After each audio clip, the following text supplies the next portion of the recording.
La presente ponencia se titula La belleza del verbo y su participación en la criatura intelectual.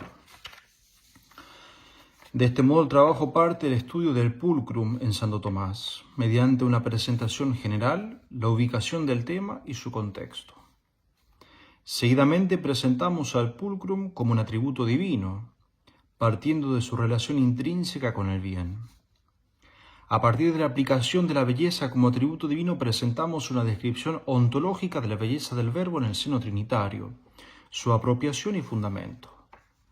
Finalmente se estudia la participación de esta belleza en la criatura intelectual, esto es, en el hombre y el ángel.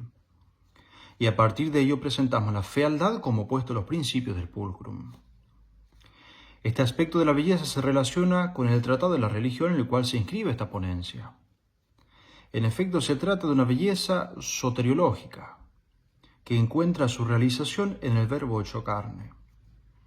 Es así que sólo a la luz del misterio de Dios se revela el verdadero sentido de la belleza en sus diversas realizaciones, pero de modo particular en la criatura intelectual, que es capaz de contemplar esta belleza, amarla y realizarla. Por ello partimos en primer lugar del pulcrum en general. En primer lugar diremos que el Akinate no presenta un tratamiento especial acerca del pulcrum. Su referencia suele presentarse de modo indirecto, razón por la cual su ser trascendental ha sido discutido. En la Suma de Teología el tema aparece en relación con el Tratado del Bien, y en el comentario al De Divinis Nominibus de Dionisio, en el capítulo 4, donde comenta el tema particular de la belleza en cuanto nombre divino. Nuestro acercamiento será en continuación en esta misma vía de acceso. Ahora bien, así como para desarrollar la temática de la bondad divina, toma parte de su noción, lo mismo efectúa para la belleza. El modo de proceder es a posteriori, es decir, parte del efecto que produce la belleza para llegar a su noción. Así pues, afirma que el bien es lo que todas las cosas apetecen, y la belleza consiste en las cosas que vistas agradan. El apetecer como el agradar son efectos, uno y otro respectivamente, del bien y de la belleza. Esto le permite al Akinate hablar de la bondad divina diciendo que, por eso, el agente es apetecible y tiene razón de bien, pues lo que de él se apetece es la participación de su semejanza. Como quiera que Dios es la primera causa efectiva de todo, resulta evidente que la razón de bien y de apetecible le corresponde. Es decir, en cuanto sumo bien es la causa final de todos los seres, y debido a su perfección es considerado como sumum bonum. Esto genera en los seres un efecto, el apetito, es decir, el deseo de conseguir dicho bien. Lo mismo se aplica a la belleza. De hecho, el Akinate la presenta como la línea intermedia entre dos realidades, la verdad y el bien. Para comprenderlo, el santo doctor distingue el bien y la belleza diciendo: pues el bien va referido al apetito, ya que es bien lo que todos apetecen. Y así tiene razón de fin, pues el apetito es como una tendencia a algo. Lo bello, por su parte, va referido al entendimiento, ya que se llama bello aquello a cuya vista agrada. Fin de la citación. Cuando anteriormente afirma, lo bello y el bien son lo mismo porque se fundamentan en lo mismo, la forma. Por eso se canta el bien por bello, pero difieren en la razón. Fin de citación. Es decir, que el sujeto del bien y de la belleza,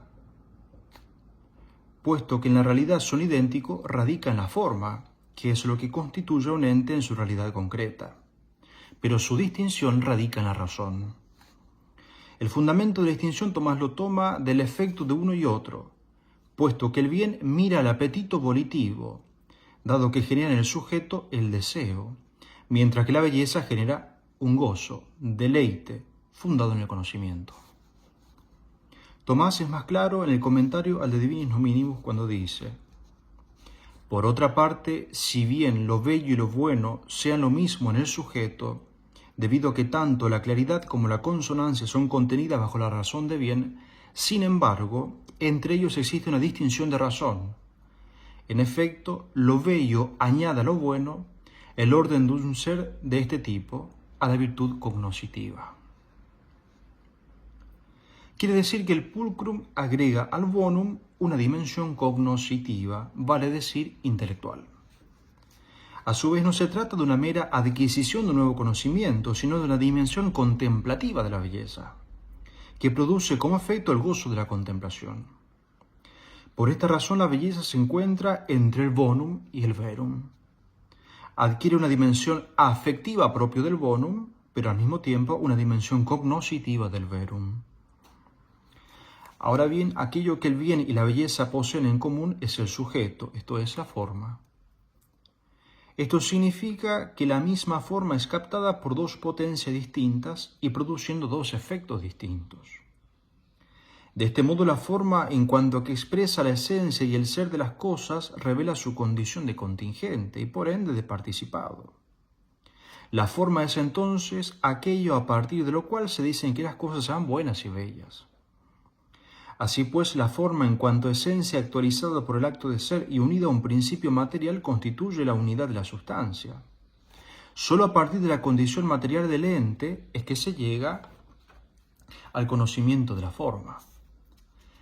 Esta condición es esencial para el conocimiento humano, el cual parte del conocimiento sensitivo hasta llegar al intelectual y abstracto. A su vez, alcanzar tal goce se funda en la bondad y verdad del objeto, puesto que no solo no se ama lo que no se conoce, sino que tampoco agrada lo que no se conoce. Así lo afirma la Quinate. El objeto que mueve el apetito es el bien percibido, y se considera como algo conveniente y bueno la aparición de un cierto esplendor en la misma percepción. Por eso dice Dionisio, lo bello y lo bueno es para todos digno de ser amado. A este respecto, escribe Jan-Heff Nicolas: la belleza es un bien porque es deleitable, pero un bien cuya naturaleza debe ser alcanzada y captada. Para mi conocimiento, como conocido es bueno, deleita. El conocimiento es el medio para alcanzar este bien y captarlo, pero es el corazón el que lo disfruta. Esta dimensión apetitiva y contemplativa se sintetiza en la belleza, puesto que refleja un dinamismo intelectual afectivo, que trasciende el apetito meramente volitivo. Es ciertamente un deleite que agrada a la vista, porque a partir de ella se reconoce la armonía del objeto, su proporción y claridad. Es un deleite y gozo espiritual afectivo. Ahora bien, este aspecto general vemos cómo se inserta como atributo divino. En el capítulo 4 del comentario a los nombres divinos, el angélico adjudica junto a Dionisio el nombre de bello a Dios. Ahora bien, como hemos afirmado anteriormente, lo bello y el bien son lo mismo porque se fundan en lo mismo, la forma. Pero con esta afirmación nos encontramos ante una dificultad. Si lo bello radica en la forma y Dios no posee forma dada la simplicidad divina, por ende Dios no es bello y no podría adjudicarse tal nombre. A esto digamos, la respuesta a esta objeción responde a una bondad y belleza que proceden del orden sensitivo, es decir, mira a objetos individuales y concretos. Pero la belleza no es solo sensitiva, es también ontológica, moral y espiritual. Vemos cómo la Quinate parte de la belleza sensible, puesto que es lo primero percibido y por ende más fácil de comprender. La elevación del conocimiento partiendo de los sentidos llega finalmente al plano ontológico. Ahora bien, la forma como sujeto de la belleza no es aplicable a Dios, quien es el ipsum esse subsistens, y por ende, por la plenitud y perfección de ser, no se le puede adjudicar ningún tipo de composición. La simplicidad divina, en efecto, es el fundamento sobre el cual se sostiene la belleza divina. Ahora bien, si la belleza es expresión de la forma, entendemos por forma a la esencia que junto con el acto de ser, como son los constitutivos metafísicos. Si el constitutivo sustancial es la materia y la forma, es esta última la que da realidad a la sustancia. Y al mismo tiempo, cuando expresamos a la sustancia conocida por el intelecto, expresamos la forma, pero de modo intelectual, vale decir espiritual.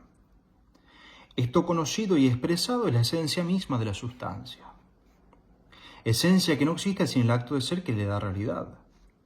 De este modo es evidente que aquello conocido es contingente y que al mismo tiempo la sustancia conocida no existe per se simpliciter, sino por participación.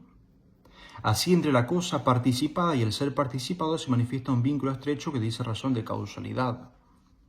La contingencia per accidens revela que la gente posee por sí mismo el ser que es comunicado y la perfección participada.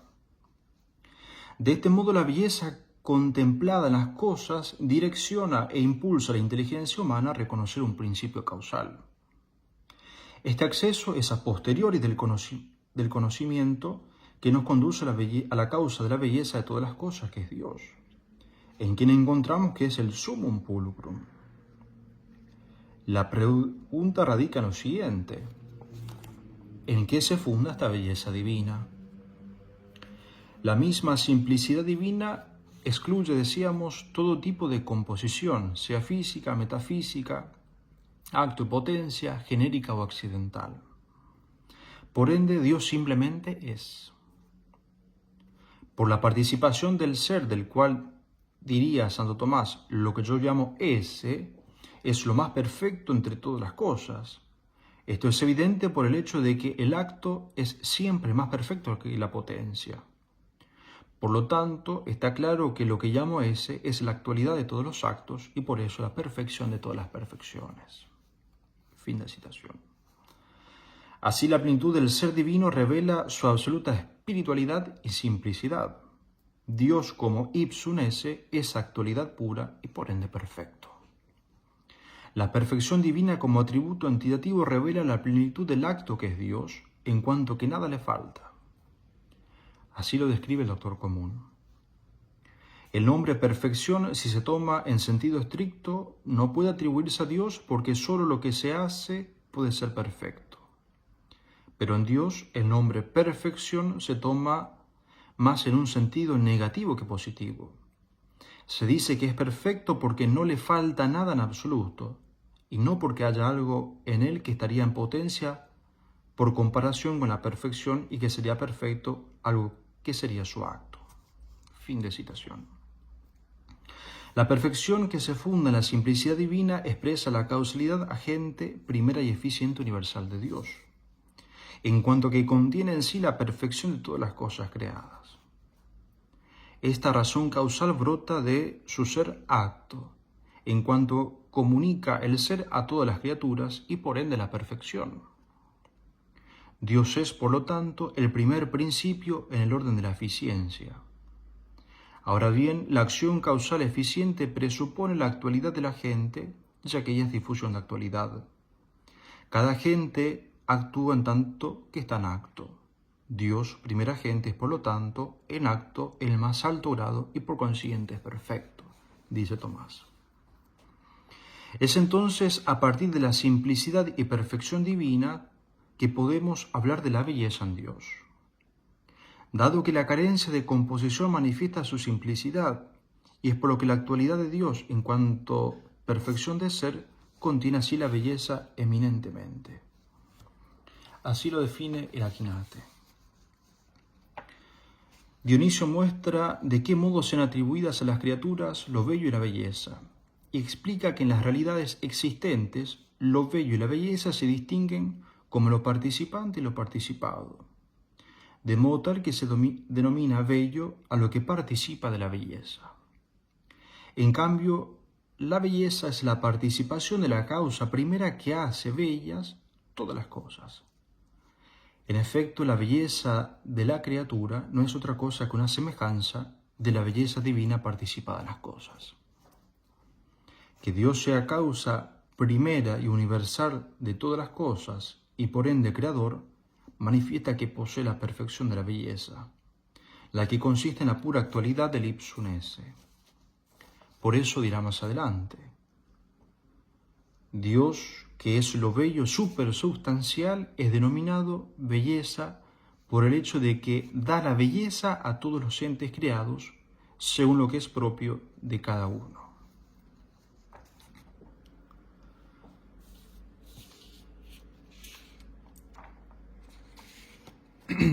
Por eso afirmamos que la belleza divina es causalidad no solo ejemplar, sino también eficiente final.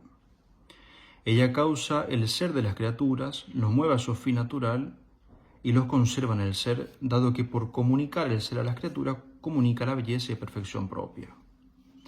A eso lo refiere el angélico afirmando: pero toda forma por la cual la cosa tiene el ser es alguna participación de la claridad divina, y por eso es que Dionisio afirma que cada cosa es bella según la propia razón, es decir, según la forma.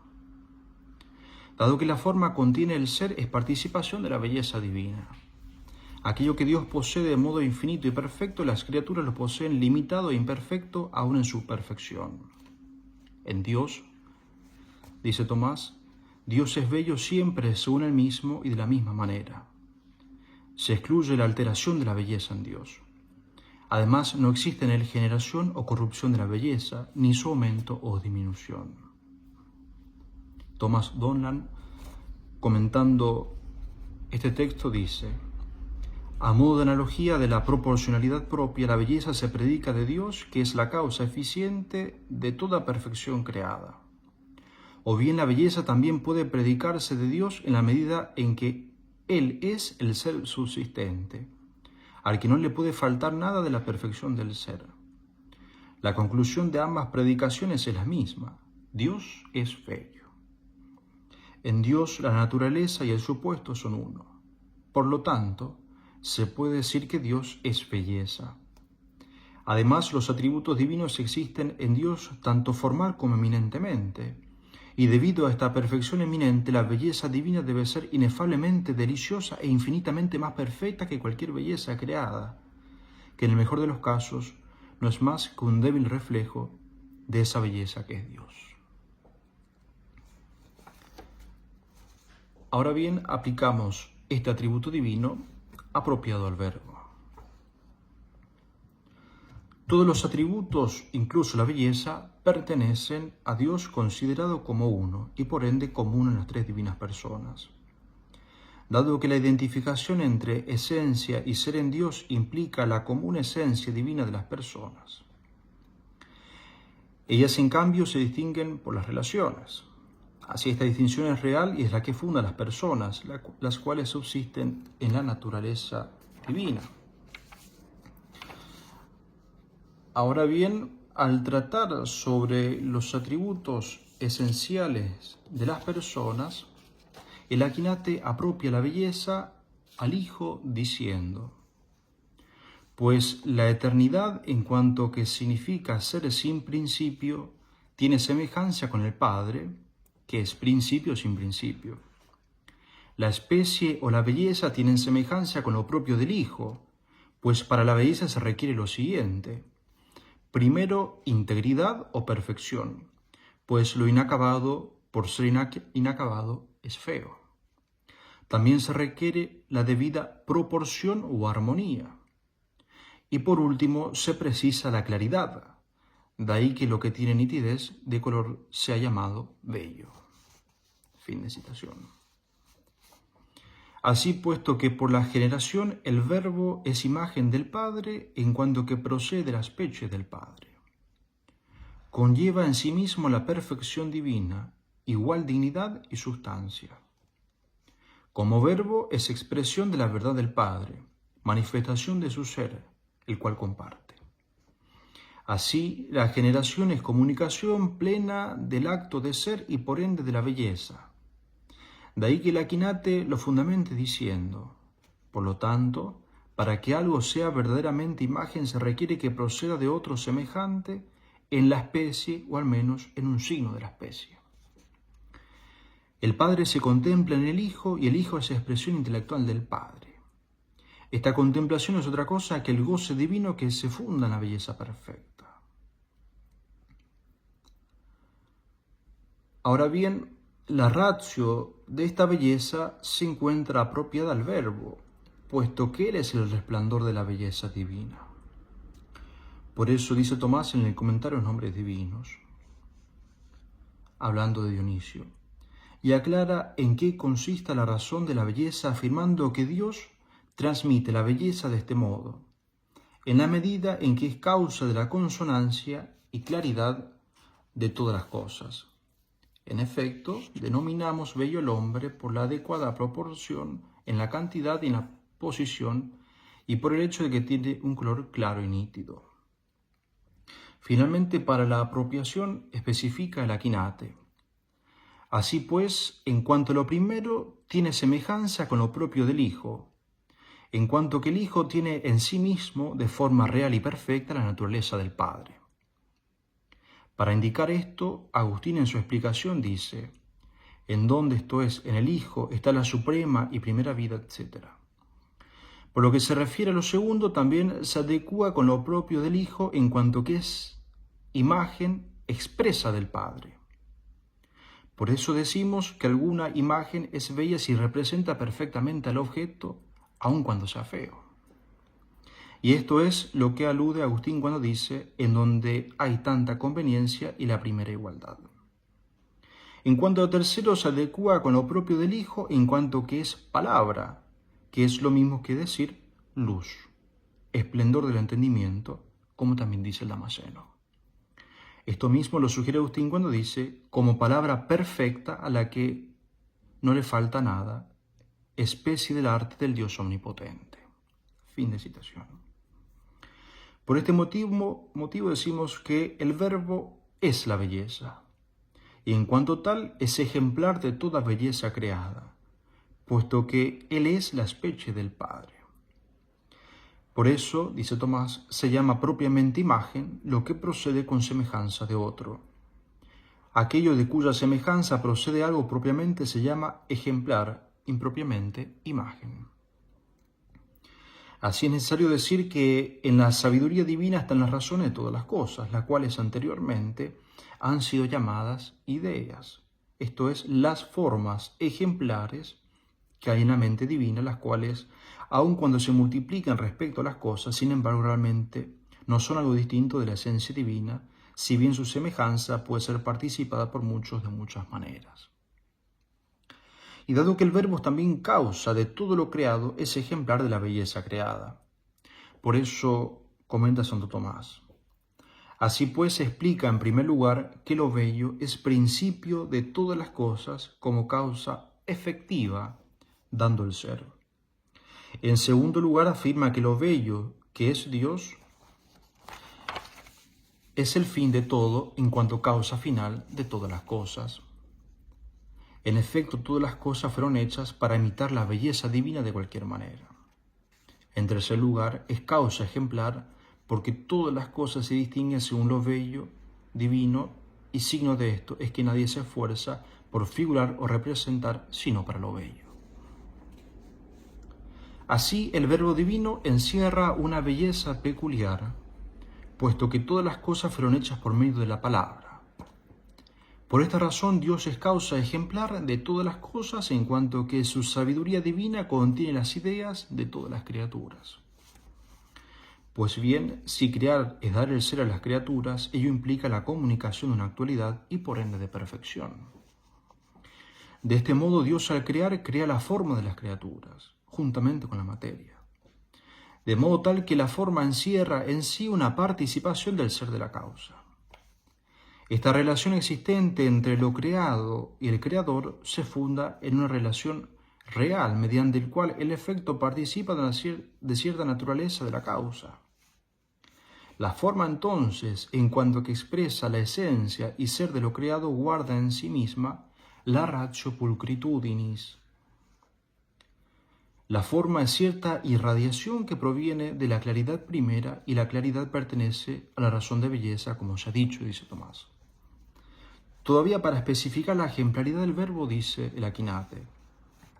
Las personas divinas en cuanto a la creación de las cosas tienen una causalidad según el modo de su procedencia. Pues como se ha demostrado anteriormente, al tratar sobre la ciencia de la voluntad de Dios, Dios es causa de las cosas por su entendimiento y voluntad, como el artista lo es de su obra. El artista obra según lo concebido en su entendimiento, y por el amor de su voluntad hacia algo con lo que se relacione. Asimismo, el Padre Dios ha producido las criaturas por su palabra, que es el Hijo, y por su amor, que es el Espíritu Santo. De este modo, las procesiones de las personas son las razones de la producción de las criaturas, en cuanto que incluyen los atributos esenciales que son la ciencia y la voluntad. Esta concepción de la forma como ejemplar de todas las cosas es lo que Santo Tomás denomina ideas divinas. A esto explica Tomás Bonino. Apoyándose en las definiciones clásicas, el Aquinate explica que la idea es la forma de una cosa que exista fuera de esa cosa, a diferencia de la forma intrínseca. Tal forma separada puede tener dos funciones. Puede ser el modelo, la idea directriz, el ejemplar de aquello de lo cual se dice forma. La idea designa entonces la forma práctica, el plan que dirige y guía las acciones de la gente en vistas a producir la cosa conforme a tal idea. Pero la idea también puede ser en un sujeto cognoscente el principio que permite conocer la cosa de la cual es forma. Fin de citación. Esta doctrina de las ideas divinas como ejemplares se comprende a la luz de la creación, en la que Dios por su logos divino crea todas las cosas, lo cual refleja la sabiduría divina como causa y el orden de las cosas creadas en relación a su fin. Esta sabiduría es el Hijo eterno del Padre, por medio de quien se hicieron todas las cosas. Él, que es la idea y el logos del Padre, es expresión perfecta y acabada del ese divino, que en su esplendor es la belleza más perfecta. Esta belleza divina, que es fuente y causa del orden y belleza de la creación, es participada a todo lo que es, por la semejanza divina, cada uno según su propio grado. De modo que la contemplación de la belleza creada encuentra su fuente y ser en el pensamiento divino. Esta belleza divina encuentra su mayor manifestación en Cristo, el Verbo y Logos ahora encarnado. La belleza de Cristo funda la estética cristológica que se comprende a la luz del misterio del Verbo encarnado. En efecto, la belleza de Cristo como persona divina es, podríamos decir, la encarnación de la belleza. Puesto que si por la belleza entendíamos la perfección del ser divino, en Cristo encontramos la naturaleza divina en perfecta armonía con la humana. Ahora ya no se trata solamente de una perfección ontológica del Verbo en el seno trinitario, sino también de la perfección ontológica y moral que corresponde a la naturaleza humana de nuestro Señor. Él, siendo Dios, se hizo hombre igual a nosotros, a excepción del pecado. La belleza de Cristo es ahora la belleza de la santidad y pureza divina. La no asunción del pecado significa también la no asunción de la fealdad y horrendo del mal moral. Él, al devolvernos la santidad primera, expresa el designio divino con el cual fue pensada la naturaleza humana, creada por Dios para manifestar las perfecciones divinas, darle gloria. Y por ende, como el pecado es de cierta forma antinatural a la condición humana, que tiene por efecto no solo las consecuencias en el orden natural y espiritual, sino también la fealdad del hombre, su degradación y pérdida del sentido último. La belleza de Cristo en cuanto persona divina que asume la naturaleza humana es manifestación de la santidad del tres veces santo. El yo soy del Logos es la revelación de aquello dicho a Moisés en la zarza ardiente. El ipsum esse. El perfecto asume lo imperfecto para devolver la perfección primigenia. La expansión e irradiación de la luz divina, fruto de la claridad del divino, ahora revela su rostro. En efecto, cuando Cristo afirma, cuando se ha levantado, atraeré a todos hacia mí, es una atracción estético-salvífica. Él, que es el alfa y el omega, ahora atrae a toda la creación hacia sí como fuente y fin de todas las cosas, como principio de toda belleza. En el rostro del crucificado se revela la belleza del Verbo, una belleza que realmente salva, porque se trata de la belleza de la gracia que es donada, comunicada a los hombres por la entrega sacrificial de aquel que dijo: yo soy el pastor bello, Kalos. Es la revelación de la belleza y la bondad divina que llama a la criatura a la contemplación, pero primero a escuchar su voz. Es este conocimiento sensible de la voz del pastor lo que despierta el conocimiento humano, en el conocimiento humano el sentido de belleza, como el agregado que presenta la ratio pulcritudinis al buen pastor. Tal bella debe ser la voz del pastor, que sus ovejas lo conocen y lo siguen. Es la voz de la belleza que grabó la naturaleza de la criatura como un sello imborrable, el sentido de eternidad, bondad y belleza. Y es solo la voz del pastor el que hace despertar a la oveja que aún duerme o anda descarriada para que vuelva al corral. Este Kalos del pastor Cristo es la que hace temblar el suelo y rasgar el velo del templo, pues ahora ya nada hay que obstaculice el acceso al Padre. Es entonces verdad que la belleza salva al mundo.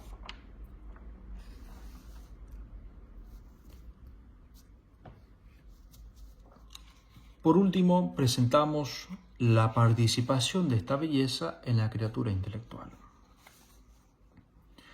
Por criatura intelectual entendemos a los hombres y a los ángeles, que en cuanto personas revelan su apertura a lo trascendente, y en cuanto intelectuales su capacidad de llegar a lo otro de sí mismo, comprendiendo su origen y fin. Su ser criatura se expresa de entrada su ser causado y por ende una dependencia en el orden causal. Pero al mismo tiempo, como en todo efecto hay algo de la causa, en las criaturas encontramos un ser divino, lo cual no quiere decir que sean divinos. En efecto, si el ser es comunicado al hombre y al ángel, hay en ellos una condición que le da su existencia y que no pertenecen al orden criatural, sino que lo funda. Es un ser que no procede de su condición, sino que le es donado. En primer lugar, contemplamos al hombre como imago Dei. Hagamos al hombre a nuestra imagen, según nuestra semejanza. Así comienzan los primeros versículos de la creación, a lo cual agrega el agiógrafo: y vio Dios que era muy bueno. Esta imagen primigenia del hombre, creado en perfecta armonía y unión con Dios, recibiendo los reflejos de la luz divina que es la gracia, hacía de la relación entre Dios y el hombre una sinergia única. La sumisión del hombre a Dios. En el hombre, el orden en cuanto que lo inferior estaba sometido al superior, las pasiones al intelecto, la voluntad a la razón. Así el relato de la creación manifiesta la bondad divina que se comunica en primer lugar dando el ser a todas las cosas, poniendo en existencia aquello que siempre ha existido en la mens divina. La coronación del acto creador será entonces el hombre. Él en efecto se encuentra en un estado intermedio entre lo divino y lo humano, el cielo y la tierra, y en él conviven en armonía plena las dos dimensiones que estructuran la antropología humana. Es entonces únicamente a la luz del misterio de Dios donde se comprende la realidad humana. Su ser es un ser para Dios. Su dinamismo ha sido pensado como tendencia a un fin que, además del orden natural, es sobrenatural. Pero tal realización Dios lo distingue formalmente de las demás criaturas. Él puede poner nombre a las demás criaturas, signo de la capacidad intelectual de dar identidad a una realidad inferior y cooperar en la obra de Dios. Pero también lo pone en comunión con la mujer, a quien reconoce como hueso de sus huesos y carne de su carne. Unidad y complementariedad que refleja su ser relacional.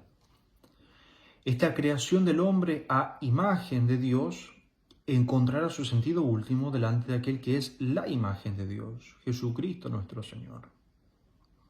En efecto, su encarnación como mayor expresión de la comunicación divina se realiza asumiendo esta naturaleza humana que es imagen de Dios. Él llevará a plenitud todas las potencialidades de la condición humana y reparará lo que el pecado dejó, la ruptura de la relación con Dios. Dice Dabrowski: solo el hombre celeste es imagen de Dios. Por eso es necesario que el hombre, después de haberse revestido de la imagen de Adán terrestre, se revista de la imagen del Adán celeste, es decir, Cristo, haciéndose conforme a su imagen. La imagen de Dios en el hombre reside no en el cuerpo, sino en el alma inmortal.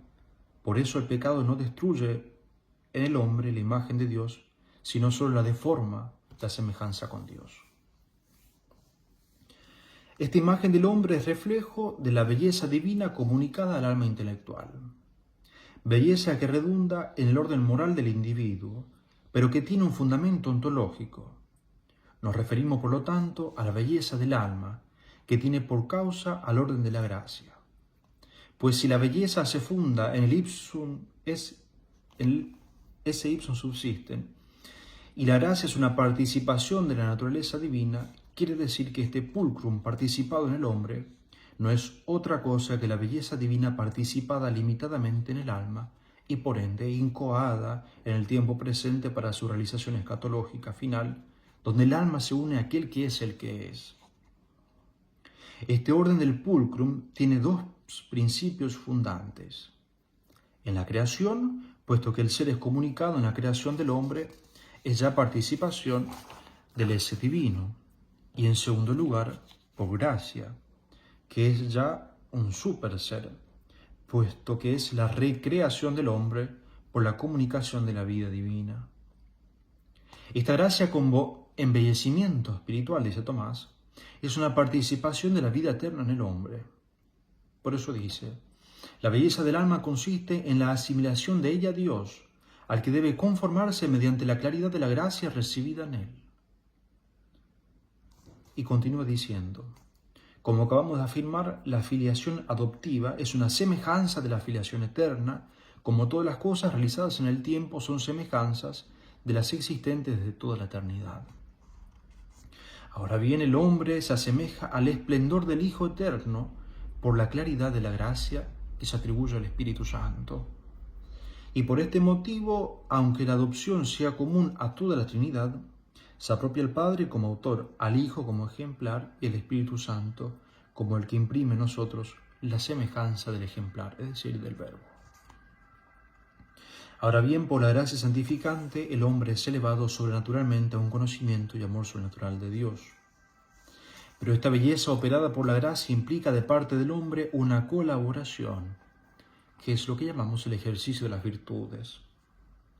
En efecto, las virtudes, tanto morales como teologales, suponen las facultades humanas y un ordenamiento hacia el fin último. Así lo afirma el Aquinate. De igual modo, la belleza espiritual consiste en que la conducta del hombre, es decir, sus acciones, sea proporcionada según el esplendor espiritual de la razón. Ahora bien, esto pertenece a la razón de honesto, lo cual ya dijimos que coincide con la virtud, la cual modera todas las cosas humanas conforme a la razón. De ahí que diga Agustín en su comentario, consideramos honesto la belleza inteligible a la cual llamamos con razón espiritual. Y más adelante añade, hay muchas cosas visibles bellas a las que llamamos honestas con menos propiedad. El angélico muestra entonces cómo la belleza espiritual no radica en la sola comunicación de la divina gracia, sino también en el ejercicio de los actos virtuosos, puesto que se dice virtud aquello que se adecua a la regla, ya sea la razón, ya sea Dios. La razón como iluminadora de los actos humanos corresponde a la claridad propia de la belleza, así como la proporción de los actos humanos conforme al fin último, e integridad en cuanto que armoniza la unidad del ser humano en su apertura a la trascendencia divina que da sentido a todo el existir. Esta vía pulcritudines que se funda en la obra de Dios, es decir, la gracia, y humana, virtudes, revela el sentido originario de la creación humana. Pero la situación actual en la cual se encuentra el hombre revela el efecto de lo deformante del pecado.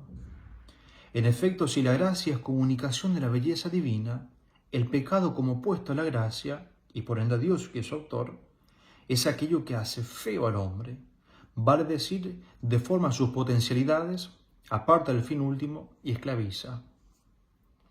Es decir, que el pecado como mal moral y privativo es una verdadera deformación y debilita las capacidades humanas para la contemplación de la belleza, su valoración y conservación. Él es, de hecho, consecuencia de los vicios arraigados. En otras palabras, si la belleza es proporción, claridad e integridad, la fealdad del pecado es desproporción, oscuridad y desintegración. Finalmente, contemplamos la comunicación de esta belleza en el ángel. Dice el primer versículo del libro del Génesis: al principio creó Dios el cielo y la tierra. La tierra como lugar de las criaturas corpóreas y el cielo de las angélicas. En su diversificación provienen de una única fuente, que es el creador de la totalidad de lo que hay sobre tierra y cielo. En ella ocupan un lugar especial los ángeles, quienes, en cuanto a espíritus puros, son también personas intelectuales, con una capacidad aún mayor que la humana para conocer y amar a Dios. La perfección de los ángeles en cuanto a espíritus puros, sin dependencia de los sentidos para conocer a Dios, posee una actividad mayor para el ejercicio del conocimiento y amor sobrenatural. Ahora bien, en cuanto creados, revelan su dependencia respecto a Dios. Aun siendo inmateriales, comportan composición de esencia y acto de ser. Su ser dado los hace limitados por esa cantidad ontológica sin materia. En efecto, la unicidad y especie propia los hace particularmente uno y compuestos. De modo que ser creados es para el ángel una participación del ipsum esse y por lo tanto de la belleza procedente del acto de todos los actos. Belleza que redunda en su claridad y consonancia, perfección y de direccionamiento hacia Dios y mayor plenitud del ejercicio del conocimiento y amor. Podríamos identificar la belleza del ángel de 4 modos. Primero, una belleza ontológica, radicado en su ser participado por Dios y en su esencia angélica, que lo hace uno de cada especie de una naturaleza perfecta y superior a la humana. Segundo, belleza en el orden de la gracia, puesto que ser creado no es el fin, Dios los crea y los llama a una vocación sobrenatural. Aquí radica el tema de la libertad del ángel y su entrada en la beatitud. Para realizar un acto que implique la eternidad, la eterna beatitud, se supone la gracia divina y el mérito, cuestión que no estudiamos aquí. En tercer lugar, belleza en el ejercicio de su ser. Como el obrar sigue al ser, el obrar del ángel tiene una dependencia en su ser, aunque no se identifique con ella. Sus operaciones en cuanto a acto segundo y distintas de su acto primero adquieren una mayor perfección por su naturaleza. De este modo, su conocimiento y amor sobrenatural de Dios son más perfectos que el de los hombres. 4. Belleza en el orden de la misión, lo cual citamos a Agustín, que dice: el nombre de ángel indica su oficio, no su naturaleza. Si pregunta por su naturaleza, te diré que es un espíritu. Si preguntas por lo que hace, te diré que es un ángel. Con todo su ser, los ángeles son servidores y mensajeros de Dios, porque contemplan constantemente el rostro de mi Padre que está en los cielos. Mateo 18:10. Son agentes de sus órdenes, atentos a la voz de su palabra. En el Salmo 103. Su misión, que corresponde al plan providencial de Dios, que los une a su obra divina, revela la magnitud, santidad y belleza que cargan. No únicamente por su perfección natural, sino también por la misión a ellos encomendados por Dios. Ahora bien, Satanás, el más bello de los ángeles, poseía una perfección mayor respecto a los ángeles inferiores. Su perfección natural lo inclinaba más perfectamente hacia Dios. Su belleza era mayor y su poder lo acompañaba. De hecho, el conocimiento de Satanás era más perfecto, no solo por su naturaleza, sino también por aquello que Dios le infundía en su intelecto. De allí que su pecado haya sido el más grave. Por eso citamos a Tomás que dice: como dijimos, en el ángel no hay nada que retarde su acción. Por eso se lanza a su objetivo, sea bueno o malo, con toda la fuerza de la que es capaz. Así pues, debido a que el ángel supremo poseía mayor capacidad natural que los inferiores, más impetuosa fue su caída en el pecado, por eso su maldad es mayor. Fin de citación. Si bien no es nuestra intención desarrollar el pecado del ángel, dicha realidad no escapa a la contraposición de su belleza, puesto que el pecado de soberbia llevó al ángel a querer ser semejante a Dios. En este sentido distingue Santo Tomás. Apetecer ser como Dios por semejanza se puede entender también de dos maneras. Primero, en cuanto a aquello en que es capaz una criatura de asemejarse a Dios.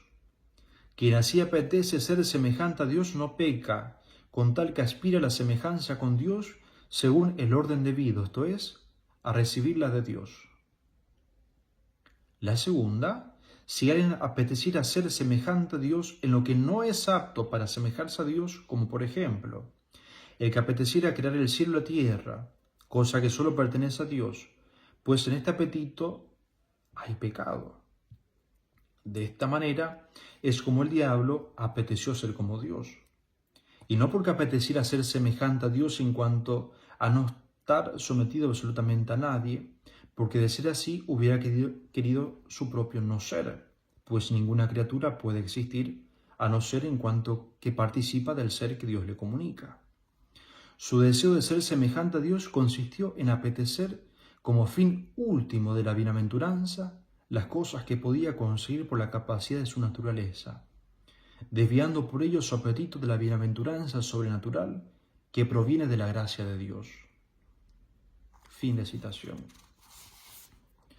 Por otra parte, la sugestión diabólica de ser como Dios revela el engaño del pecado, el deseo desordenado de identificarse con la potestad divina, el orgullo del ángel, de su propio bien, perfección, lo ha llevado al pecado de soberbia. En efecto, ninguna criatura puede alcanzar su propia perfección, es decir, su propio fin, con la sola relación a sí misma. Este fue el error y el pecado del demonio. Esa bondad y belleza que lo identificaba ha sido perdida por su pecado. Así nos lo refiere el profeta Ezequiel. Estaba en Edén el jardín de Dios, recubierto de piedras preciosas de todas las especies, sardo, malaquita y diamante, crisólito, onix y gaspe, zafiro, topacio y esmeralda. Llevabas adornos labrados en oro y encajes preparados para ti el día en que fuiste creado. Yo había hecho de ti un querubín protector, con sus alas desplegadas. Estabas en la montaña santa de Dios y te paseabas entre piedras de fuego. Eras irreprochable en tus caminos desde el día en que fuiste creado hasta que apareció tu iniquidad. A fuerza de tanto traficar, tu interior se llenó de violencia y caíste en el pecado. Por eso yo te expulso como algo profanado lejos de la montaña de Dios. Te hago desaparecer el querubín protector de entre las piedras de fuego. Tu corazón se llenó de arrogancia a causa de tu hermosura. Corrompiste tu sabiduría a causa de tu esplendor. Mientras Isaías dice: como has caído del cielo, lucero, hijo de la aurora. Como has caído precipitado por tierra, tú que subyugabas a las naciones, tú que decías en tu corazón: subiré a los cielos por encima de las estrellas de Dios, erigiré mi trono, me sentaré en la montaña de la asamblea divina, en los extremos del norte, escalaré la cima de las nubes, seré semejante al Altísimo. Pero te han hecho bajar al abismo, a las profundidades de la fosa. Finalmente nuestro Señor revela: yo vi caer a Satanás como un rayo. Es decir, de la grandeza y hermosura cae en el abismo y deformación. De hecho, trasladándonos al ámbito espiritual, los maestros de la vida espiritual han enseñado que Satanás se disfraza de ángel de luz, refiriéndose a su modo de engañar, tentar y seducir a los hombres, para llegar a su finalidad, que es el pecado.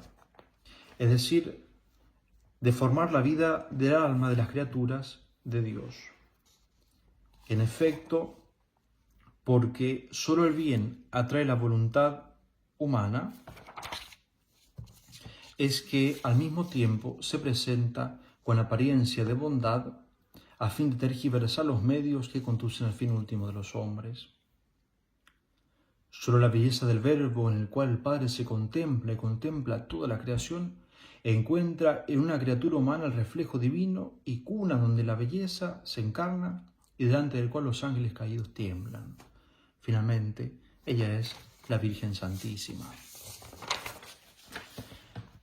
En conclusión, decimos, el estudio de la belleza, su fundamento, relación y principios elevan la mente humana a la contemplación, al origen y fundamento de toda la realidad. Pues si la contemplación de la belleza creada es un puente que dirige la pregunta por el ¿quién lo ha hecho?, su respuesta no encuentra su sentido último en la inteligencia humana, sino en aquel por quien fueron hechas todas las cosas. De este modo afirmamos, con la tradición teológica del doctor común, que la belleza está en Dios y que particularmente es apropiada a la segunda persona de la Santísima Trinidad. El Verbo proferido eternamente por el Padre y encarnado en la naturaleza humana es quien devuelve la divina belleza a todo lo creado. En efecto, a la luz de la contemplación de la belleza del Verbo se encuentra el fundamento a la belleza creada. Todas ellas guardan una relación intrínseca con el Verbo.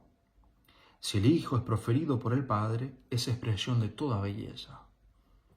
Toda la creación en su proporción, integridad y claridad refleja la belleza divina que en su diversidad encuentra la unidad. Es a partir de la ratio pulchritudinis divina, es como se comprende la diversidad de la belleza y hacia la cual todo remite. Así la belleza del Verbo da cuenta de la preexistencia en las ideas divinas de todo lo que existe, puesto que la comunicación del ser revela que todas las cosas dependen de Dios y en su existir son su reflejo. Solo la criatura intelectual es capaz de comprender esta relación efecto-causa, creado-creador, y a partir de esta belleza remontarse a su causa y principio. Esta elevación de la mente a partir de la contemplación de la belleza se traduce posteriormente en el arte, la liturgia, la literatura, el ars que surge del intelecto humano. Todos ellos son formas de expresar la belleza divina que encuentra su plenitud en Cristo, que en su humanidad devuelve toda la belleza a la criatura para que ésta pueda volver al Creador.